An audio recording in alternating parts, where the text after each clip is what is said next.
En este vídeo vamos a resolver un problema de electrostática. Nos dicen que tenemos tres cargas que están en los vértices de un triángulo equilátero y conocemos el lado de ese triángulo. Nos marcan un punto P que dice que está en el punto medio entre las cargas Q1 y Q2 y justo debajo de la carga 3. Tenemos que estudiar cuál es el campo total que actuaría allí, con una carga que pondríamos en P, pero que nos dice que es de valor insignificante. En primer lugar, tenemos que realizar el diagrama de las cargas y colocar las fuerzas que hay en ese diagrama, digamos, ahí con esas cargas. Después vamos a tener que calcular los campos eléctricos de las cargas y aquí dice algo confuso, en función de la carga de prueba P y cuáles son sus valores. Y por último, cuánto vale el campo eléctrico total sobre el punto, digamos, P, que yo voy a considerar y hacia dónde se dirige.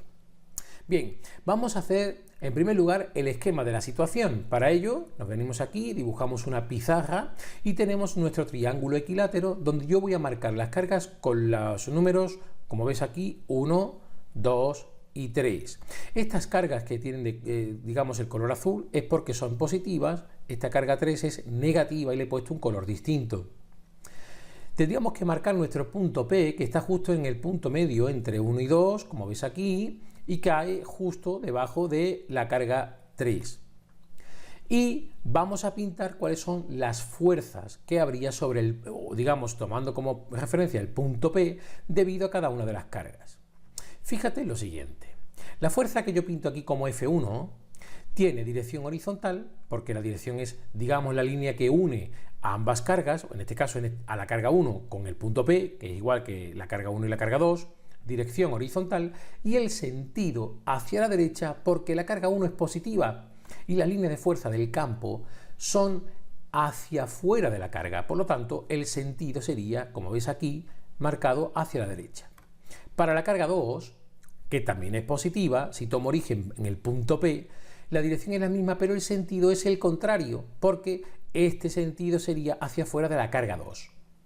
Para la carga 3, resulta que la dirección sería la dirección vertical, porque es la línea que une al punto P con la carga 3, pero el sentido sería hacia la carga 3. Y esto es debido a que la carga 3 es negativa, es un sumidero de líneas de fuerza, es decir, las líneas del campo apuntan hacia la propia carga y no hacia afuera como pasa con las positivas.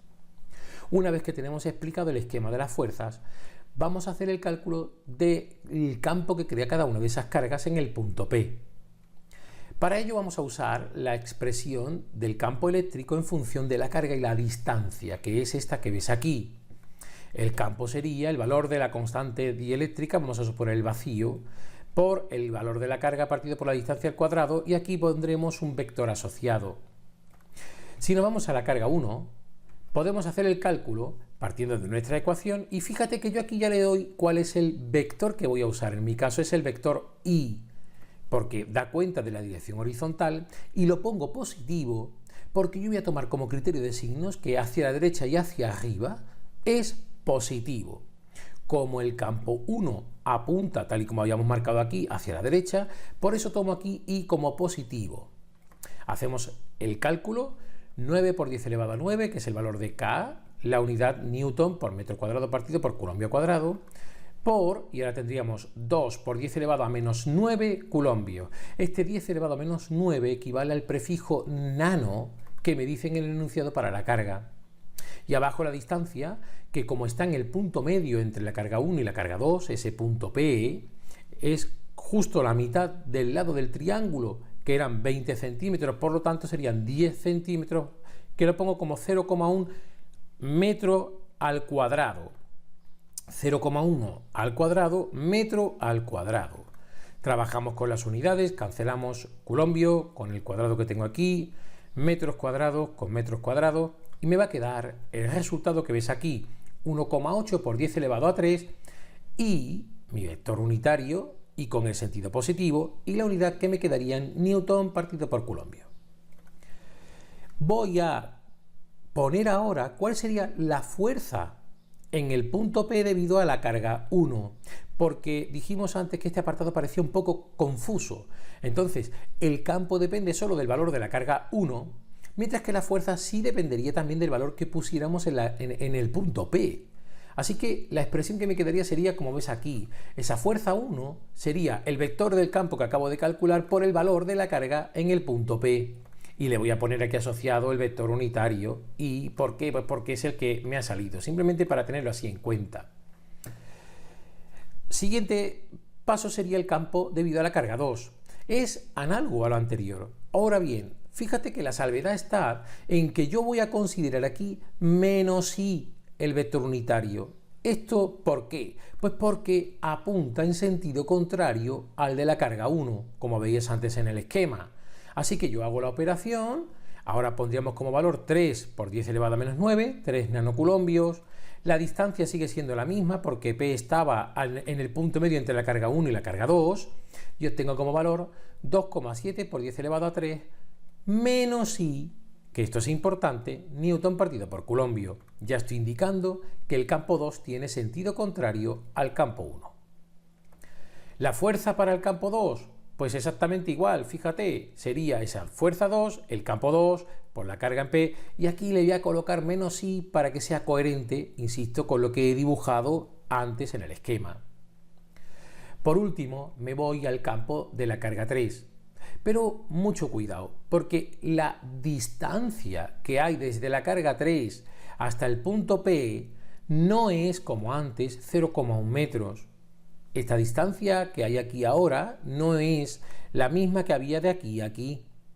Entonces debemos calcular esa distancia para poder hacer el campo. Lo vamos a hacer aplicando el teorema de Pitágoras. Si saco, digamos, aquí lo que sería esta mitad de mi triángulo equilátero, tendríamos 0,1, que es la distancia desde P hasta la carga, 0,2, que es el lado del triángulo equilátero, y aquí tendríamos la altura que yo puedo calcular por medio del teorema de Pitágoras y que equivale a 0,224 metros. Ya lo estoy expresando en metros. Y ese será el valor que voy a colocar para calcular el campo de la carga 3. El cálculo es completamente análogo, pero fíjate que yo aquí no coloco el signo de la carga. Para calcular el campo estoy siempre poniendo la carga en valor absoluto. 5 nanocoulombios, 5 por 10 elevado a menos 9 coulombios. ¿Y por qué hago esto? Porque estoy teniendo en cuenta el vector en función de lo que he pintado. Como dijimos antes que para arriba era positivo, fíjate que está aquí como J cuando hago la operación, 8,97 por 10 elevado a 2, J newton partido por coulombio. Por último, me quedaría que poner la fuerza que se debe, digamos, al campo 3, pues sería igual que antes. Fuerza de 3, digamos, el campo de la carga 3, Q que colocara en el punto P, y aquí J indicando que va hacia arriba en dirección vertical. Por último, me decían que cuánto vale el campo eléctrico total sobre el punto P. ¿Qué es lo que voy a hacer? Aplicar el principio de superposición. Ese principio, recuerda, me decía que el campo total sería la suma vectorial de los campos que hay sobre el punto P. Es decir, el campo total sería el campo 1 más el campo 2 más el campo 3. Y como tienen componente distinta, habría que sumarlos por separado. Me explico. Sumaríamos el campo 1 que tenemos aquí y el campo 2. Fíjate que ahora sí, ahora tengo que tendríamos que, en realidad, restar los valores, porque tengo que este tiene un sentido, viene todo dado por I, este tiene sentido contrario, menos I. ¿Qué es lo que hago? Voy a hacer 1800, que sería este valor, menos 2700, y obtengo menos 900. Este menos lo voy a poner aquí como parte, digamos, de la componente X y daría cuenta del sentido que va a tener en la dirección horizontal. Más 897J, la unidad newton partido por coulombio. Aquí con este más estoy indicando que apunta hacia arriba. Así que, ¿hacia dónde se dirige ese vector campo? Podríamos decir que se dirigiría en dirección, digamos, en la componente horizontal hacia la izquierda, en la componente vertical hacia arriba. Dicho de otra manera, dirección noroeste, ¿verdad? Si quisiéramos tenerlo así en cuenta. Espero que te haya gustado el vídeo. Si es así, por favor, dale al like, suscríbete al canal para ayudarnos a seguir creciendo y muchas gracias por la atención que has prestado.